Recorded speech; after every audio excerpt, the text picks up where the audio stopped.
বাবাজি ভাইরা, জগতের মধ্যে আমার আল্লাহ তাবারাক তাআলা সর্বপ্রথম একটা সম্পর্ক দিয়ে পাঠিয়েছিলেন, যে সম্পর্কটা মা সন্তানের নয়, যে সম্পর্কটা বাবা সন্তানের নয়, যে সম্পর্কটা ভাই ভাইয়ের নয়, যে সম্পর্কটা ভাই বোনের নয়, যে সম্পর্কটা আল্লাহ তাবারাক তাআলা জগতের মধ্যে প্রথমত আপনার পাঠিয়েছিলেন, সেই সম্পর্কটা হলো স্বামী আর স্ত্রী। জোরে বলেন সুবহানাল্লাহ। মাইকের আওয়াজ কমে গেল কেন? আওয়াজে মাইকের আওয়াজটা তুলে দাও। সুবহানাল্লাহ, জাযাকাল্লাহ, মাশাআল্লাহ, বারাকাল্লাহ। হ্যাঁ বাবাজি ভাইরা, জগতের মধ্যে আমার আল্লাহ তাবারাক তাআলা স্বামী আর স্ত্রীর মধ্যে সম্পর্ক দিয়ে জগতের মধ্যে আপনার পাঠিয়েছিলেন। আমার হযরত আদম আলাইহিস সালামকে যখন আমার আল্লাহ তাবারাক তাআলা তৈরি করলেন, সৃষ্টি করলেন, আদম আলাইহিস সালাম জান্নাতের মধ্যে ঘোরাফেরা করতেছিলেন, কিন্তু তিনার মনে কোনো শান্তি ছিল না, ওনার মুখে কোনো হাসি ছিল না। এবার ফেরেশতারা বলল, আল্লাহ গো, আপনি যে একজন ইনসানকে তৈরি করলেন, আপনি যে একজন আদমকে তৈরি করলেন, ও আল্লাহ, কিন্তু আপনার আদম আলাইহিস সালামের মনে কোনো ফুর্তি নয়। আমার আল্লাহ বলে, ফেরেশতারা রে, আমি আল্লাহ যেটা জানি তোমরা সেটা জানো না, তাই আমি আল্লাহ আদম আলাইহিস সালামকে খুশি করার জন্য আমি হাওয়াকে তৈরি করলাম। জোরে বলেন সুবহানাল্লাহ। বাবাজি ভাইরা, আমার মায়েরা, ওই হাওয়া আলাইহিস সালাম আদম আলাইহিস সালামের খিদমত করেছিলেন, আদম আলাইহিস সালাম খুশি হয়েছিলেন। আমার হাওয়া আলাইহিস সালাম আদম আলাইহিস সালামকে সম্মান করেছিলেন। আমার আদম আলাইহিস সালাম হাওয়া আলাইহিস সালামের কাছে আপনার খুশি ছিলেন।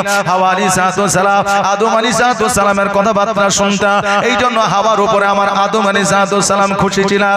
হাওয়া আলাইহিস সালাম আদম আলাইহিস সালামের কোন কথাবার্তা অমান্য করতেন না, এই জন্য আমার আদম আলাইহিস সালাম বিবির প্রতি খুশি ছিলেন, আমার আল্লাহর শুকরিয়া আদায় করেছিলেন। জোরে বলেন সুবহানাল্লাহ।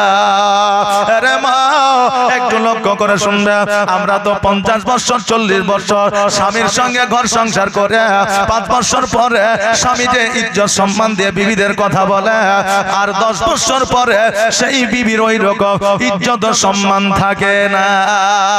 প্রথমত বিবাহ করে যখন বিবিকে বাড়ি নিয়ে আসবে, তখন বাবা কত সুন্দর করে ডাকবে, বিবি সোনামণি জানুটিয়া বলে, কি বলে না গো, বিবিদেরকে এত যত্ন করে আদর করে কথা বলে, ওগো শুনছো জানছো সোনা, এদিকে আসো, বসো, লেও খাও বলে। যেমনই 2 বছর পার হয়ে যাবে, তুই কি শুনতে পাচ্ছিস না?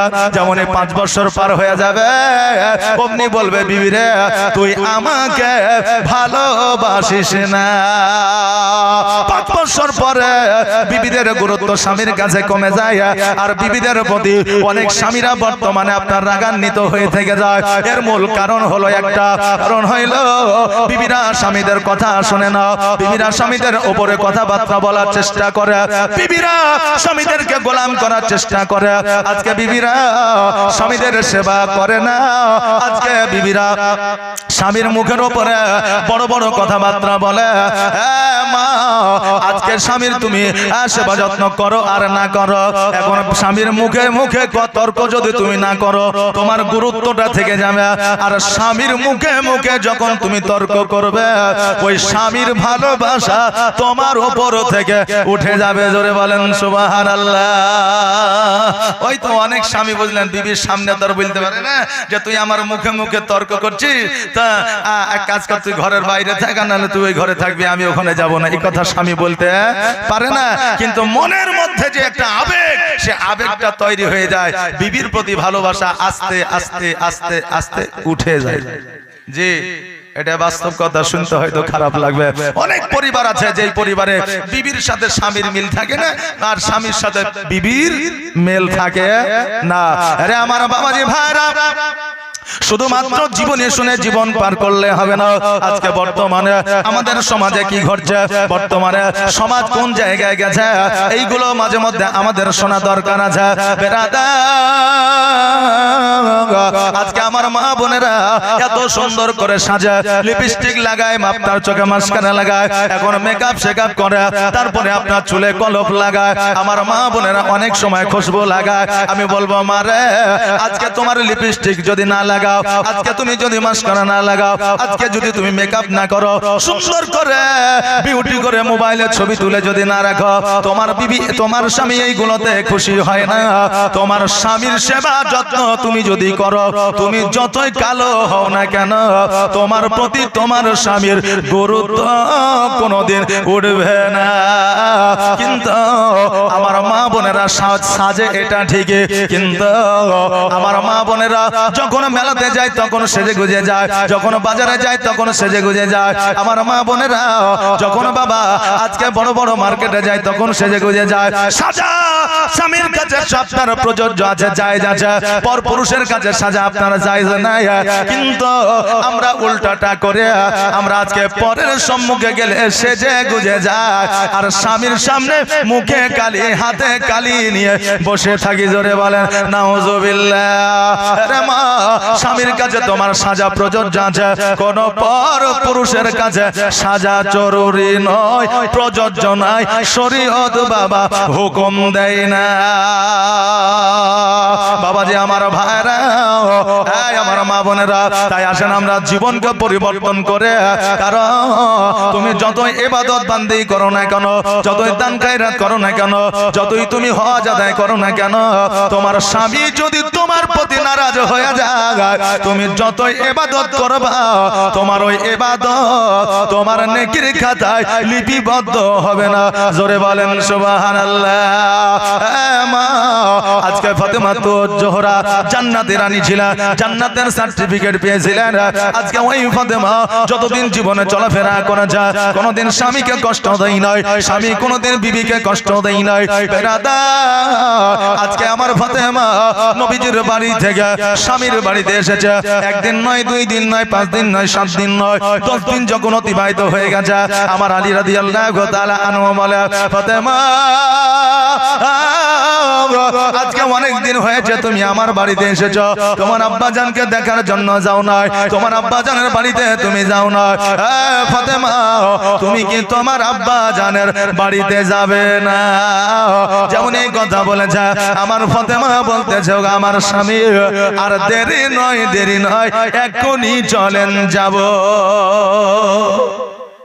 যেমনই বলেছে যে তুমি কি তোমার বাপের বাড়ি যাবে না তো বলছে তো যাবো না এটা আবার বলা হয় এখনই চলেন কারণ মা বোনদের যদি বলা হয় যে বাপের বাড়ি যাবে তো সঙ্গে সঙ্গে বের হয়ে রেডি হয়ে চলে যাবে আর ওই শ্বশুর বাড়ি থেকে যখন বলে যে চলো তোমার শ্বশুর বাড়ি তখন বললেন ওই আসার সময় বলে এখন লাই বিকেলে লাই সকালে লাই দুপুরে বলে কি বলে না হ্যাঁ বাবা যাওয়ার সময় প্লেনের মতো বাপের বাড়ি চলে যাবে আর আসার সময় গরুর গাড়ি হয়ে যাবে চলবেই না বুঝলেন না এই জন্য বলে বাবা মা আজকে আমার ফাতেমা তো জোহরা রাদিয়াল্লাহু তাআলা আনহা জগতের মধ্যে জান্নাতের সার্টিফিকেট পেয়েছিলেন আপনিও মা জগতের মধ্যে জান্নাতের সার্টিফিকেট পাবে তবে জগতের মধ্যে শরীয়তকে ফলো করতে হবে আমার মা ফাতেমা কেমন করে জীবন যাপন করেছিলেন সেই দিকে লক্ষ্য রাখতে হবে স্বামীর সেবা কেমন করে করেছিলেন সেই দিকে লক্ষ্য রাখতে হবে পিতা মাতার দিকে কেমন করে লক্ষ্য রেখেছিলেন সেই দিকে লক্ষ্য রাখতে হবে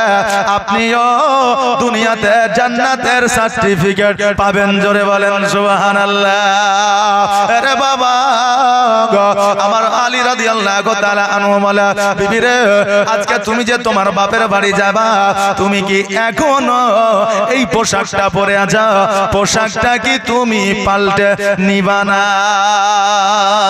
ফাতেমা তুমি যে তোমার বাপের বাড়ি যাবা তো পোশাকটা পরিবর্তন করবে না আচ্ছা বলেন আমার মা বোনেরা বাড়িতে যখন থাকে তখন একটা পোশাক পরে আর যখন বিদেশে যায় বেড়াতে যায় বাপ মায়ের বাড়ি যায় তখন সুন্দর পোশাকগুলো পরে না পরে আমার ফাতেমাকে বলে ফাতেমা তোমার পোশাকটাকে পাল্টে নিবে না এবার ফাতেমা চুপ করে মাথাটাকে নিচু করে বলতে জাল লাগো এখন আমার স্বামীকে কি বলবো খুঁজে পাই না আমার তো একটাই পোশাক দ্বিতীয় কোনো পোশাক না আরে মা কেমন স্বামী ছিলেন আলে আর কেমন বিবি ছিলেন আমার ফাতেমা একটাই কাপড় আছে স্বামী তা জানে না ফাতেমা ফাতেমা রাদিয়াল্লাহু তাআলা আনহা চিন্তা করে, এখন আমার স্বামীকে যদি বলি স্বামী গো একটাই পোশাক আছে, দ্বিতীয় পোশাক নাই, আমার স্বামী কষ্ট পেয়ে যাবে, ব্যথা পেয়ে যাবে, হয়তো মনে মনে ভাববে আল্লাহ আমি এমন একজন স্বামী আমার বিবিকে একটা পোশাক কিনে দিতে পারি না, আমার স্বামী আমার কাছে লজ্জিত হয়ে যাবে, এই জন্য আমি এই কথা বলবো না। ও আল্লাহ আমার এই পোশাকে একটা নয়, দুইটা নয়, চারটা নয়, পাঁচটা নয়, 10টা নয়, 17টা তালি লাগানো আছে, আমি আমার স্বামীকে কেমন করে বোঝাবো যে এইটাই আমার ভালো পোশাক, এর চাইতে পোশাক আর আমার দ্বিতীয় না, এই কথাটা আমার স্বামীকে বলতে পারবো না। এই জন্য আমার ফাতেমাতুজ জোহরা রাদিয়াল্লাহু তাআলা আনহা বলে, স্বামী গো আমি ফাতেমা, আমাকে এই পোশাকে কি ভালো লাগে না। এবার আলী রাদিয়াল্লাহু তাআলা আনহু চিন্তা করে, আল্লাহ গো এখন আমার বিবিকে যদি বলি এই পোশাকে ভালো লাগে না, আমার বিবি কষ্ট পেয়ে যাবে। কেমন স্বামী দেখেন, আর আমরা স্বামী বিবিকে যদি খারাপ লাগে তো শুধু কিলাইতে জানি নাকি, আমরা স্বামী বিবিদের শুধু কিলাইতে জানি, কিন্তু বিবিদের মহব্বত দিয়ে কথা বলতে পারি না। একটু সবজিতে যদি লবণ হয়ে যায় তা আমরা গরিমে বলি মন কোন দিকে ছিল, ভালো করে রান্না করতে পারি না, তরকারিতে লবণ হয়ে গেছে, 11 বছর ধরে রান্না করছি, রান্না শিখলি না।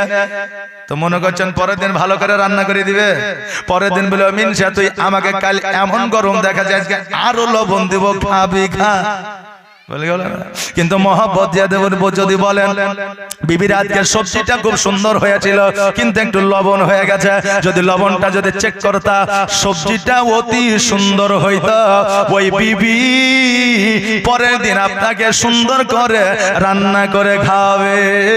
গরম দেখিয়া মস্তানি দেখিয়া সব জায়গায় কাজ হয় না, ভালোবেসে কাজ এবং ভালোবেসে ভালোবাসা পাওয়া যায়। জোরে বলেন সুবহানাল্লাহ। আরে বাবা জগতের মধ্যে আপনাদের বলে যায় কেমন স্বামী ছিলেন আমার হযরত আলী রাদিয়াল্লাহু তাআলা আনহু। উনি বলতেছে আমি এখন যদি আমার বিবিকে বলি পোশাকটাই ভালো লাগে না, আমার বিবি কষ্ট পাবে, ব্যথা পাবে, বেদনা পাবে, সে মনে করবে হয়তো আমাকে হয়তো আমার স্বামীর ভালো লাগে না, এই জন্য আমাকে খারাপ লাগছে বলবে। এই জন্য আমার হযরত আলী রাদিয়াল্লাহু তাআলা আনহু বলতেছে বিবিরে এই পোশাকটাই শুধু তোমাকে ভালো নয়, এই পোশাকটা তোমাকে দেখে মনে হয় জান্নাতের রানী দাঁড়ায় আছো। জোরে বলেন সুবহানাল্লাহ। আরে বাবা আজকে আপনি জগতের মধ্যে যাকে ভালোবাসেন না কেন একদিন না একদিন আপনি ছেকা খাবেন, একদিন না একদিন আপনাকে ধোঁকা দেবে, একদিন না একদিন আপনার সঙ্গে কোন রকম ভাবে ব্রেকআপ করবে। বন্ধুকে ভালোবাসবে, বন্ধু গার্লফ্রেন্ডের জন্য আপনার সঙ্গে বেয়াদবি করবে, আপনি মেয়েকে ভালোবাসবে, আপনার চাইতে ভালো পুরুষ পাইলে আপনাকে ভুলে যাবে। পৃথিবীর মধ্যে আজকে সন্তানকে ভালোবাসবে, ওই সন্তান একদিন এমন একটা সময় আসবে বাবার সেবা করা ভুলে যাবে। এই জন্য ভালো যদি জগতের মানুষকে আপনি বাঁচতে চান, আমার নবীকে ভালোবেসে তারপরে পৃথিবীর মানুষকে ভালোবাসা, আপনি এই পৃথিবীতেও ভালো থাকবেন, পরের পৃথিবীতেও ভালো থাকবেন। কিন্তু শুধু যদি জগতের ভালোবাসায় আপনি ডুবে থাকেন, ওই জগতের ভালোবাসা আপনাকে কোনোদিনও শান্তি দিবে না। আপনি বলবেন হুজুর গো আজকে আমি এখনো পর্যন্ত ভালোবাসায় ধোঁকা পাইনি, অনেকে আছে এখনো পর্যন্ত মজাই আছে, ধোঁকা তারা পাইনি। আমি বলবো যুবক রে তুমি তো আজকে জগতের মধ্যে সামান্য একটা যুবক। আগের যুগে শাহজাহান বাদশা ভালোবেসেছিল মমতাজকে, সেও জীবনে আপনার ধোঁকা খেয়েছে। লাইলি মজনু ভালোবেসেছিল, তারাও জীবনে কষ্ট করেছে। হে বেরাদা ইউসুফ জুলেখা ভালোবেসেছিল, তিনারাও জীবনে কষ্ট করেছে। জগতের ভালোবাসা একদিন না একদিন আপনাকে ব্রেকআপ করবে, ধোঁকা দেবে, পেছন থেকে ছুরি মারবে। এই জন্য জগতের ভালোবাসা মুগ্ধ থাকবেন না, নবীকে ভালোবেসে জগতের ভালোবাসায় আসবেন। কারণ জগতের ভালোবাসা কোনোদিনও কাউকে শান্তি দেয় নাই, কিয়ামত পর্যন্ত শান্তি দেবে না। এই জন্য কবির ভাষায় বলছে জগতের পীড়িত ভালানা ভালানা গো, পীড়িতে শান্তি মিলে না। জগতের পীড়িতে বাবা শান্তি পাওয়া যায় না। সময় হয়তো ভালো লাগবে, সময় হয়তো আপনি একটু আনন্দ পাবে, কিন্তু এই সাময়িক আনন্দের পরে কষ্টের যে সময়টা আসবে, এই সময়টা আপনার মরা পর্যন্ত অন্তরে থেকে যাবে না? থাকে না? জি বাবা, থেকে যাবে। এই জন্য আমার নবীকে ভালোবাসে, এই জগৎ মঙ্গল হবে, পরের জগৎ মঙ্গল হবে। আরে বাবা, আমার হযরত আলী রাদিয়াল্লাহু তাআলা আনহু আমার মা ফাতেমাকে নিয়ে আমার নবীজির বাড়িতে গেলেন। এবার আমার নবীজির বাড়িতে যাওয়ার পরে আমার আলী রাদিয়াল্লাহু তাআলা আনহু বলতেছে, বিবি রে, তুমি যাও যাও, তোমার আব্বা জানের বাড়িতে তুমি যাও, আমি একটু বাজার থেকে খেজুর নিয়ে আসি, আমি নবীজিকে খাওয়াবো। এবার আলী রাদিয়াল্লাহু তাআলা উনি বাজারে গেলেন, ফাতেমার দরওয়াজায় আওয়াজ দিলেন, আসসালামু আলাইকা ইয়া আহলাল বাইত। আমার নবী বললে, কে? বলে, আমি ফাতেমা। আমার নবীজি বললে, ফাতেমা রে, আজকে তোমার আওয়াজটা পাওয়া যায়, কিন্তু আমার আলীর আওয়াজ কেন পাওয়া যায় না? মাইক ম্যান আছে, গলা টানছে, গলার সঙ্গে সঙ্গে টেনে নিয়েছে। আরে আমার বাবা যে ভাইরা, আমার নবীজি বলছে, ফাতেমা, আজকে আমার আলীর আওয়াজ কেন পাওয়া যায় না? আমার ফাতেমা বলতেছে, আব্বা গো, আপনার জামাই বাজারে গেছে আপনার জন্য খেজুর আনার জন্য।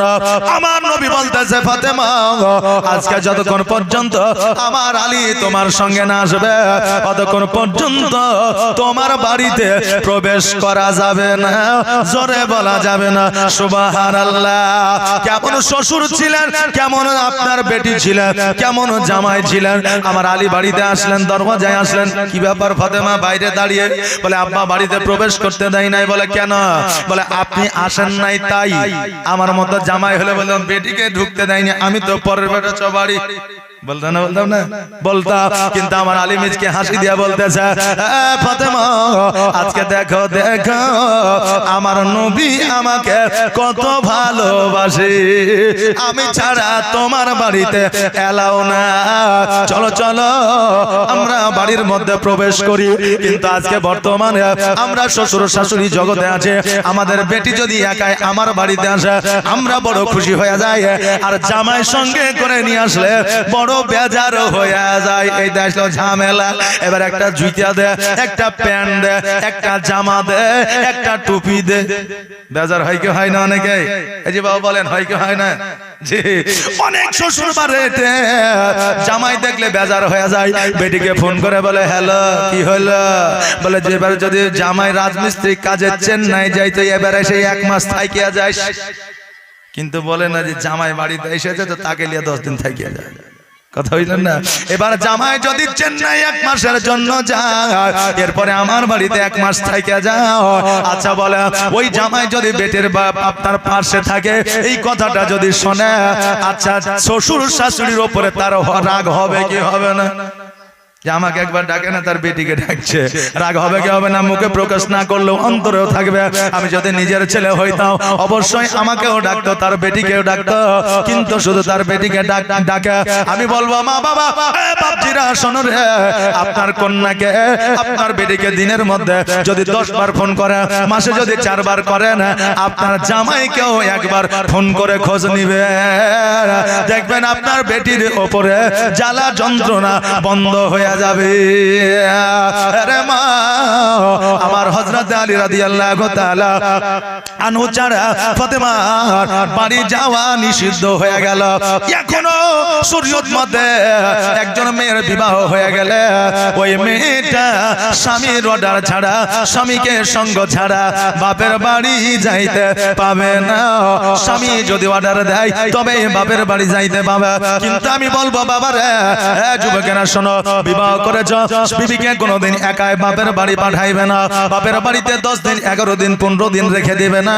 এটা তোমার দলিলে হয়তো আছে, কিন্তু শরীয়তে এইরকম কোন হুকুম না। যদি এইরকম তুমি যদি তোমার বিবিকে স্বাধীনতা দিয়ে দাও, ওই বিবি একদিন না একদিন খারাপ হতেই হবে। বাবা, আজকে নারীদেরকে স্বাধীনতা দিবেন এটা ঠিক, কিন্তু শরীয়ত মোতাবেক আপনি স্বাধীনতা দিবে, জগৎ মোতাবেক স্বাধীনতা আপনি দেবেন না।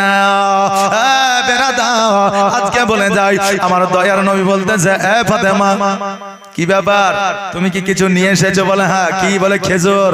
বলে, আমি খাবো, তবে আলীর কাছ থেকে একটা কথা শুনবো। হযরত আলীর কাছ থেকে একটা কথা শুনবো। কি কথা বলে সেটা আমি জানি।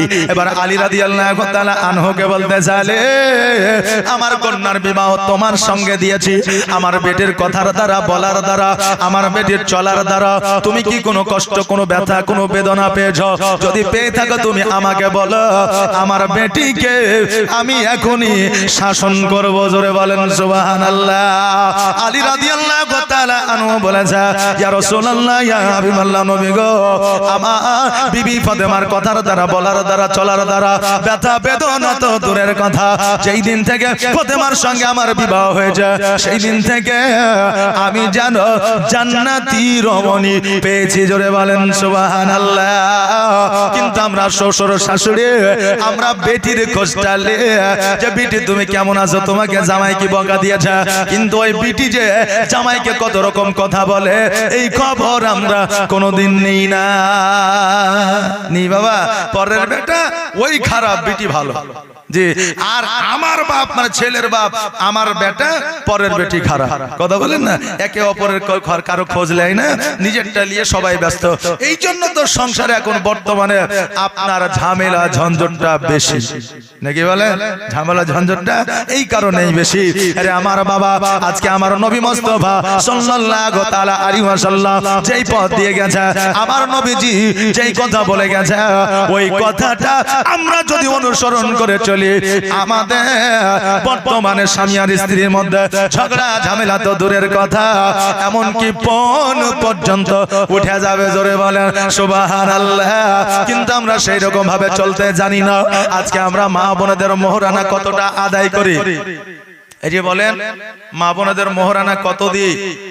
1001 টাকা, 5001 টাকা খুব বেশি হলে, তাই না? 5001 টাকা খুব বেশি হলে। কিন্তু বাবা, আজকে থেকে 1442 হিজরি আগে আমার নবী মুস্তাফা সাল্লাল্লাহু তাআলা আলাইহি ওয়াসাল্লাম যখন খাদিজাকে বিবাহ করেছিলেন, তখন একটা নয়, দুইটা নয়, পাঁচটা নয়, 10টা নয়, 70টা ওট মোহরানা দিয়েছিলেন। জোরে বলেন সুবহানাল্লাহ। এখন বর্তমানে হিসাব করা 70টা ওটের দাম কত হইতে পারে? বাবারে, আজকে আমার মা বোনদের গুরুত্ব কম নয়, আজকে আমাদের মা বোনদের মান সম্মান কম নয়, আজকে আমাদের মা বোনদের দাম 1001 টাকা নয়, 5001 টাকা নয়, 10,001 টাকা নয়। আমাদের মা বোনদের মান সম্মানকে আমার আল্লাহ তাবারক তাআলা এত উঁচু করে দিয়েছে যে আমার মায়ের পায়ের তলে আল্লাহ খুদ জান্নাত দিয়েছে। জোরে বলেন সুবহানাল্লাহ। এই মা বোনদের মান ও শান কি কোনোদিন ছোট হইতে পারে? এই মা বোনেদের মান ও শান কি কোনোদিন ছোট হবে? হবে? যে মা বোনেদের যে মা বোনেদের পায়ের তলে আল্লাহ তাবারক তাআলা জান্নাত দিয়েছে, ওই মা বোনেদের স্থান কখনো বাবা ছোট হবে না। আমার নবী মুস্তাফা সাল্লাল্লাহু তাআলা আলাইহি ওয়াসাল্লাম বাবা, আমার খাদিজাতুল কুবরা রাদিয়াল্লাহু তাআলা আনহার জান মুবারকের উপরে মাথা দিয়া আরাম করতে আছে, আর আমার খাদিজা আমার নবীজির চুলগুলো যেন নাড়তে আছে। জোরে বলেন সুবহানাল্লাহ। বিবির কোলে মাথা দিয়ে ঘুমানো আমার প্রিয় নবীজির সুন্নাত। জোরে বলেন সুবহানাল্লাহ।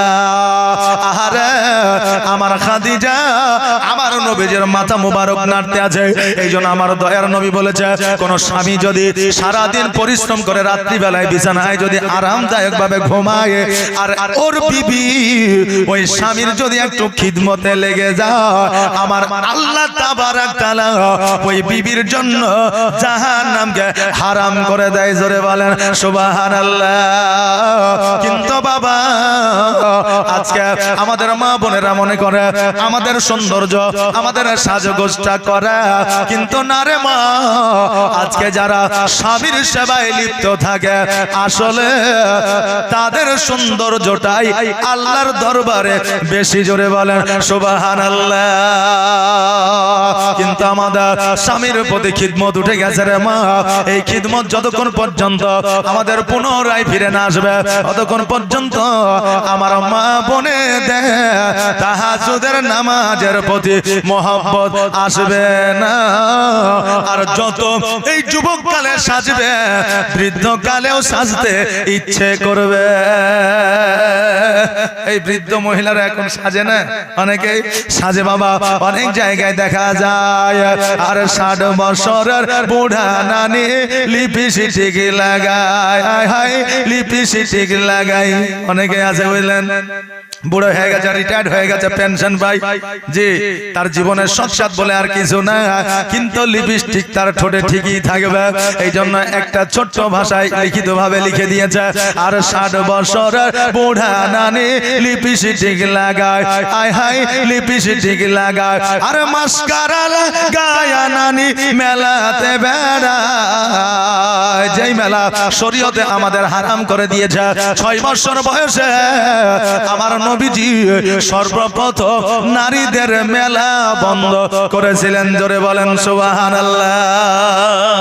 আর আজকে আমাদের বুঝলেন এমন মেলা, শুধু মেলা তোলায়, শুধু ঠেলা আর ঠেলা। মৌলবিও মানে না, আর কারিও মানে না, হাজিও মানে না। এ কোন দিকে কে আছে দেখে না, মেলাতে ঘোরা হইলি হইল। কথা বললেন না বাবা, খারাপ মনে নিবেন না, তবে এগুলোতে আমাদের সুন্নিয়াতের একটু বদনাম আসে না, আসে না, আসে বাবা। তাই বলছে আর 60 বছরের বুড়া নানি লিপস্টিক লাগায়, আর মাস্কারা লাগায় নানি মেলাতে বেড়ায়। আর 60 বছরের বুড়া নানি লিপস্টিক লাগায়। আর নানির আমার হয়েছে সুগার, আর তবুও নানির কমে না বাহার। নানির সুগার হ্যাঁ বুঝলেন, শরীর শুকিয়ে গেছে, তবুও লিপস্টিক আর মাস্কারা লাগিয়ে গোটা মেলাতে ঘুরে বেড়েছে। জোরে বলেন নাউজুবিল্লাহ। বাবজি ভাইরা, মায়েরা গো, আজকে বলবো আপনাদেরকে শেষ উপদেশ একটা, যে আমার মা, আপনাদের মান সম্মান আমার আল্লাহ বাড়িয়েছে, পৃথিবীর কেউ বাড়ায়নি। আজকে যদি ইতিহাসের পাতা লক্ষ্য করা যায়, 300 বছর আগে স্বামী বিবেকানন্দ, কবি রবীন্দ্রনাথ ঠাকুর, তারপরে শরৎচন্দ্র, এরা আপনার মেয়েদের ব্যাপারে বলেছে, আমরা এদেরকে স্মরণ করি। কিন্তু আজকে থেকে 1440 হিজরি আগে আমার নবীজি এই মায়েদের মান ও সম্মানকে বাড়িয়েছে। জোরে বলেন সুবহানাল্লাহ। এ মা, আজকে তোমাদের সৌন্দর্য পৃথিবীর কোনো মেকআপে নাই। আজকে তোমাদের পৃথিবীর মধ্যে যে সৌন্দর্য তোমাদের তুলে ধরবে, ফুটিয়ে তুলবে, সেটা হচ্ছে নামাজ আর স্বামীর সেবা। জোরে বলেন সুবহানাল্লাহ। একটা মায়ের মধ্যে যদি 3টা গুণ থাকে, ওই মা জান্নাতি, জান্নাতি, ওই মা জান্নাতি। এই 3টা গুণ কি কি? 1 নম্বর হলো নামাজ, 2 নম্বর হলো পর্দা, আর 3 নম্বর হলো স্বামীর সেবা। জোরে বলেন সুবহানাল্লাহ। এই 3টা গুণ একটা মায়ের মধ্যে থাকতেই হবে। যদি না থাকে তবে এই মা কিয়ামতের দিন কোন দিন কোন সময় জান্নাতি হতে পারবে না। জোরে বলেন সুবহানাল্লাহ। বাবজি ভাইরা, আমার মায়েরা, সময় কম, আর আমি বুঝলেন শেষ বক্তা। জি, আমার বাড়ি কাছে, কিন্তু তবু আমি শেষ বক্তা। জানি না এখন প্রত্যেক জায়গাতে বুঝলেন আমাকে শেষ বক্তা করে দিয়েছে। এখন মাঝে মাঝে মনে হচ্ছে যে আসলে আমার চুল দাড়ি পাইকেছে, আমি কি বুড়ে টুড়ে হয়েছে, মাঝে মধ্যে বুঝলেন কনফিউজ হয়ে যায়। মানে সব জায়গাতে আমি শেষ বক্তা, এখানে বলে লাই। যাই হোক, এখানে আমাকে অনেক যুবকেরা, হয়তো অনেকে চিনতে পারবে, কেননা আমি আপনাদের এই ভবানীপুর আলিয়া মাদ্রাসায় বুঝলেন 1 দিন লয়, একবারে 6 থেকে একবারে কি বলবো এইচএস পর্যন্ত পড়েছি। এখানে হয়তো অনেক আমার সাথীও আছে, অনেক হয়তো ক্লাস ফ্রেন্ডও আছে। জি, হয়তো এখন বড় হয়েছে, 12-13 বছর হয়ে গেল আমার পড়া ছাড়া। এই জন্য ওই 12-13 বছরকার ছেলেরা এখন 4 ছেলের বাপ হয়ে গেছে, নাকি বলেন? জি, ওরা হয়তো অনেকে চিনতে পারবে, আবার অনেকে হয়তো চিনতে পারবে না। অনেকে চিনা চেনা লাগছে বলে মৌলবীটাকে চিনতে পারছি না রে। আমি যখন বলে দিয়েছি, সে কিন্তু হয়তো চিনে নিয়েছে যে এই মৌলবী আমার সাথে পড়তে হবে, বুঝলেন না? তা আমি এখানে আলিয়া বলে বুঝলেন এইচএস পর্যন্ত, মানে ফাজিল পর্যন্ত পড়েছি। আমি বাউসি মাদ্রাসায় পড়াশোনা করেছি, আর এখানে বাংলা পড়েছি। আর আমাদের মাওলানা মীর জামান আলী চিশতি সাহেব, উনি আমার হেড শিক্ষক। জি, তো আমার অপরিচিত জায়গা আমার নয়, বহুত দিন থেকে এই সমস্ত জায়গা পরিচিত। এই যে ভাইজান আমার হাজরাত আছে, ইনিও আমার পরিচিত। ইনার আব্বাজান ছিলেন, ওনার সঙ্গে আমার একটা ভালো, যদিও ছোট হইতাম তবু ওখানে প্রাইভেট পড়তাম আমরা, বুঝলেন। আমাদের একটা অ্যারাবিক স্যার ছিল ওই লিচু তলায়, আমরা ওইখানে মসজিদে আসতাম নামাজ পড়তে। ওনার আব্বাজানের সঙ্গে ভালো কথাবার্তা হইতো। তো যাই হোক, তখন আমি অত ভাইরাল ছিলাম না। এখন মাশাআল্লাহ আপনাদের দুয়ায় মোটামুটি ভাইরাল, খুব বড় বলা যাবে না। তা আপনাদের দুয়ায় মাহফিল এখন অনেক জায়গায় যাইতেছি, করতেছি। আপনাদের দুয়ায় যেন আমাকে আল্লাহ আল্লাহ তাবারক তাআলা আরো উঁচু সম্মান দান করে। সকলে বলে আমিন। আপনাদের জন্য আমি দোয়া করব যেন আপনাদের মনের আশা আকাঙ্ক্ষাকে যেন আল্লাহ তাবারক তাআলা পূর্ণ করেন। সকলে বলে আমিন। বেরাদার, অনেক রকমের বুঝলেন কথা আছে, তবে এমনও কথা আপনি বলবেন না মানুষ যাতে আঘাত না পায়। কদিনকার দুনিয়া, 50 বছর, 60 বছর, 70 বছর চলে যাবেন, দালান বাড়ি সাজিয়েছেন, থেকে যাবে, আপনি চলে যাবেন। আপনার নামে যে গাড়িটা আছে সেটাও আপনার নামে থাকবে না। এই জন্য মানুষের সঙ্গে সৎ ব্যবহার, সৎ আচরণ করে পৃথিবী থেকে বিদায় নেবেন। দেখবেন মানুষ আপনার জন্য দোয়া করবে, কাল কিয়ামতের দিনে আপনি জান্নাতি হবেন। বাপজি ভাইরা, মসজিদের উন্নতি কল্পে জালসা, মসজিদের খিদমত করবেন। জি, মসজিদের খিদমত করবেন, কারণ আমার রাসূল বলেছে যে মসজিদে যে একবার ঝাড়ু লাগিয়ে দেয়, মসজিদে যে একবার আজান দিয়ে দেয়, আল্লাহ তাবারক তাআলা কিয়ামতের দিনে তার সর অর্থাৎ তার মাথাটাকে উঁচু করে দেয়। জোরে বলেন সুবহানাল্লাহ। বাপজি, তাই মসজিদের সঙ্গে যুক্ত থাকবেন।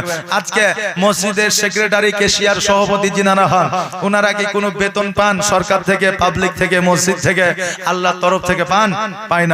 তবুও দিনের দিন তিনারা মসজিদের সেবা করে যাচ্ছে। কেন? যে কাল কিয়ামতের দিনে ইনাদেরকে আল্লাহ তাবারক তাআলা মনোনীত করবেন, নেকি দিবেন, কারণ এরা জগতের কোনো মানুষের ঘর দেখেন নাই, আল্লাহর ঘরকে তিনারা সাজিয়েছেন। জোরে বলেন সুবহানাল্লাহ। এই জন্য মসজিদের কমিটি যিনারা হবে, ইনাদেরকে বাবা নামাজি হতে হবে, সত্যবাদী হতে হবে, সত্যের পথে থাকতে হবে। মসজিদে যারা কমিটি থাকবে তারা সুদখোর হবে না, জেনাকারী হবে না, বদকার হবে না, অত্যাচারিত হবে না। যদি এইগুলো হয় তবে ওই মসজিদের কাজে যে ইটখানা লাগাবেন সেই ইটখানা পর্যন্ত ওর জন্য বরদোয়া করবে। জোরে বলেন নাউজুবিল্লাহ। তার জন্য বরদোয়া করবে। এই জন্য মসজিদের খিদমতে এসেছেন, সহি এবং সঠিকভাবে মসজিদের খিদমত করেন। যারা আপনারা চিন্তা ভাবনা করছেন যে আমি মসজিদের খিদমত করব, আমাকে কমিটিতে কেউ রাখলো না, দরকার নাই, আপনি মসজিদের খিদমত করেন, আল্লাহর রেজিস্ট্রেশন খাতায় আপনার কমিটির নামখানা উঠে যাবে। জোরে বলেন সুবহানাল্লাহ। যে নামটা উঠে যাবে। বেরাদার, তাই মসজিদের জন্য এসেছি, আমরা যতটুকু পারবো দিল খোলসা করে, অন্তর থেকে, মন থেকে দান করে যাব। সকলে বলেন আমিন। যাই হোক বাপজি ভাইরা, সংক্ষিপ্ত বক্তব্য আমি এখান থেকে করলাম। ইতি বলার মাধ্যমে যদি হয়ে থাকে ভুল ত্রুটি, আমি আল্লাহ তাবারক তাআলার দরবারে ক্ষমা প্রার্থী। আসেন একবার পরে আস্তাগফিরুল্লাহ রাব্বি মিন কুল্লি